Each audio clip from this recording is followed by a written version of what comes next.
মা তুমি আসো, কথা কবি নাই। হ্যাঁ হ্যাঁ জামাই বাবাজি, তোমরা এটা কি করতেছো? হ্যাঁ, আমার দুই মেয়েরা বাইন্দা তোমরা কই নিয়ে যাইতেছো?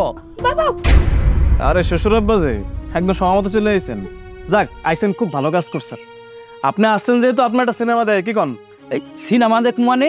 শ্বশুর আব্বা, আপনার মাইয়ে গো আমরা কিছু করতেছি না। এই যে ছাগলের দড়ি দেখতেছেন না, ছাগলের দড়ি দিয়ে বাইন্দা ছাগল ঘরে নিয়ে যেতেছি। বিআই সাহেব, আমরা তো ছাগল রে কইতেছি শুধু ঘাস খা ঘাস খা।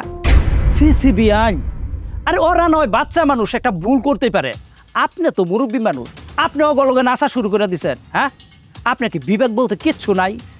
আমি আপনার কাছে আমার মা মরা দুইটা মায়ারে আপনার বাড়িতে বিয়া দিছি, যাতে কইরা আপনি মায়ার মতন অগ যত্ন করে রাখেন। হ বিআই সাহেব, আপনি ঠিকই কইছেন।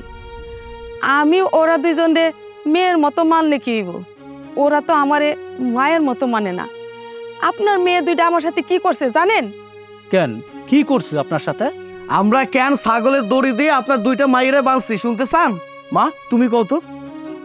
মা চুপ করে আছো কেন? কও না, হ্যাঁ দুই সুলন্ধন্য মাইয়া কি অপরাধ করছে তোমার লগে? বেআইন, আপনার মুখ দিয়া আপনি বলেন, আমার এই দুই মেয়ে আপনার সাথে কি অপরাধ করছে? সত্যি যদি অপরাধ করে থাকে তবে আমি নিজের হাতে অগ বিচার করব। আপনার মাইয়ারা আমার সাথে কি করছে এটা শুনতে চান? হ, তাইলে শুনেন। ছোট ভাই, সারো বাবা, ব্যথা পাইতাছি বাবা। খবর আছে। যা শোন, আজকে থেকে তুই এই ছাগলের ঘরে থাকবি, বুঝতে পেরেছিস? এটা তোমরা কেমন কথা কইতাছো?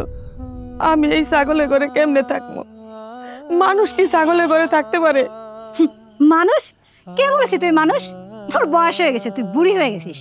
এখন আমরা তোকে যেখানে রাখবো তুই সেখানেই থাকবি।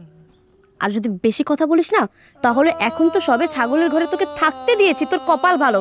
তা না হলে এই বাড়ি থেকে ঘাড় ধাক্কা দিয়ে বের করে দিব। না না, আমি কোনো কথা কব না। তোমরা আমার যেখানে থাকতে দিবা আমি এইখানেই থাকো। আমার দুইটা পোলা, এত বড় বড় দুইটা ঘর থাকতে ঘরের একটু কোনায় আমার জায়গা হয় না। আমার জায়গা হয় এই ছাগলের ঘরে। তোমরা আমার অন্তত দুই বেলা দুই মুঠো ভাত খাইতে দিও।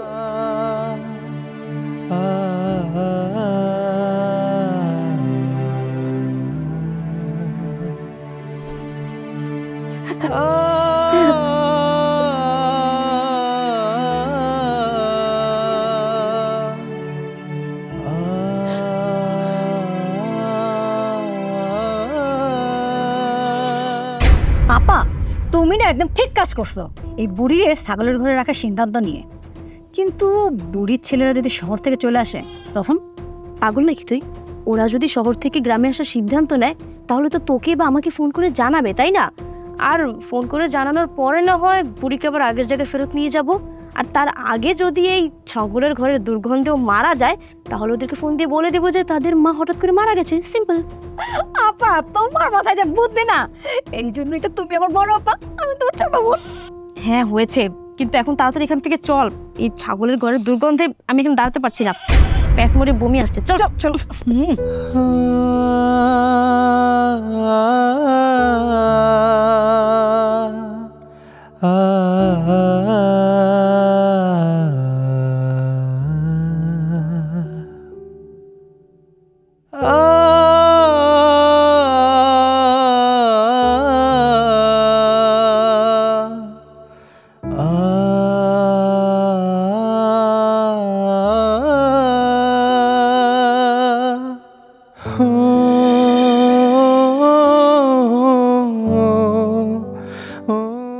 আয় ভাই।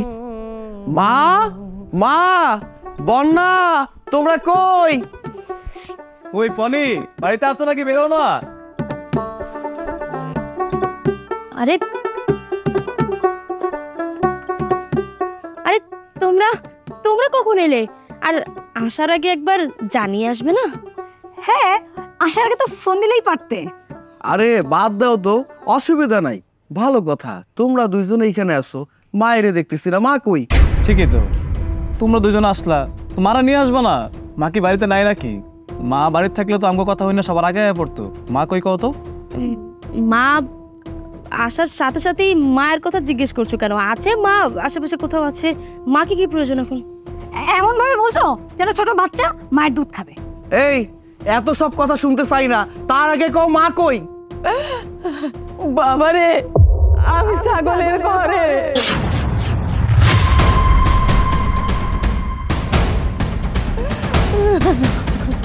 মা তুমি ছাগলের ঘরে? জানোয়ারদের এত অধপতন! ওঠো। বাইরাও মা, আয়রনের পরে সব কথা কইতেছি।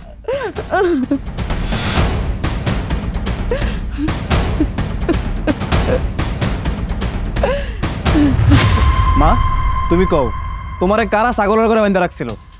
কি ব্যাপার মা, তুমি কান্না করতেছো কেন? কারা তোমার লোক এই কামটা করছে কও না আমারে? এই কামটা কারা করতে পারে বুঝোস না? আরে আমরা মা বাবারা বয়স হয়ে গেলে তো আমাকে জায়গা হয় সিঁড়ি কোটায়, ছাগলের ঘরে, গরুর ঘরে। আমরা তো ওইখানে থাকার উপযুক্ত হইয়া যাই। আর যখন আমাকে একবারই দেখতে মন চায় না, হয় জঙ্গলে পালায় দে, নাহলে রাস্তার কিনারায় রেখে আসে। তা না হইলে ওই যে বৃদ্ধা আশ্রম নামের একটা জায়গা আছে, ওইখানে আমার ঠাই হয়। তার মানে তোরা দুইজন মিললে আমার মারা ছাগলের ঘরে বাঁধা রাখছস না? না না, আমি কিছু করি নাই। আমি তোমার মাকে ছাগলের ঘরে রাখতে যাবো কেন? সব বড় পাচান। তোর এত বড় সাহস, তুই আমার মায়ের ছাগলের ঘরে রেখে দিছস?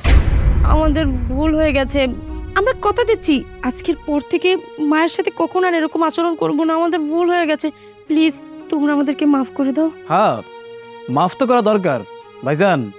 অগর কি মাফ করা যায়? হ, ওরা যেহেতু এত করে মাপ চাইতেছে, মাপ তো করে দেব। তার আগে তো একটা কাম করতে হইব।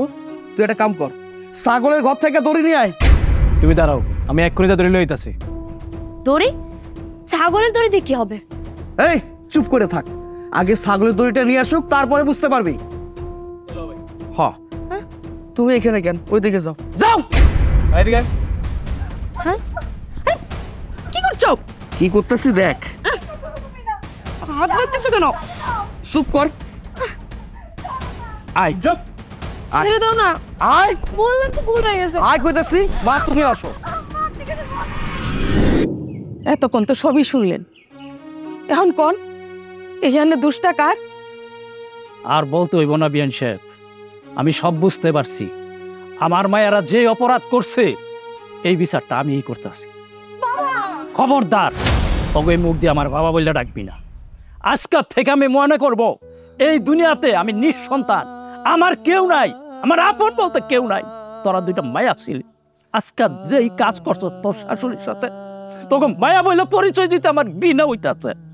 জামাই বাবাজি, তোমাকে আমি কইতেছি, তোমরা আমার এই মায়া দুইটারে ওই ছাগলের লগে নিয়ে বাইন্দা রাখবা। আজকাল থেকে আমাকে বাদ দিবা না, ঘাস দিবা। আমি মনে করবো এতদিন আমি এই মায়া পালি নাই, আমি ছাগল পালছি, ছাগল। চল, আয়। ওর কিন্তু নাই। আয়।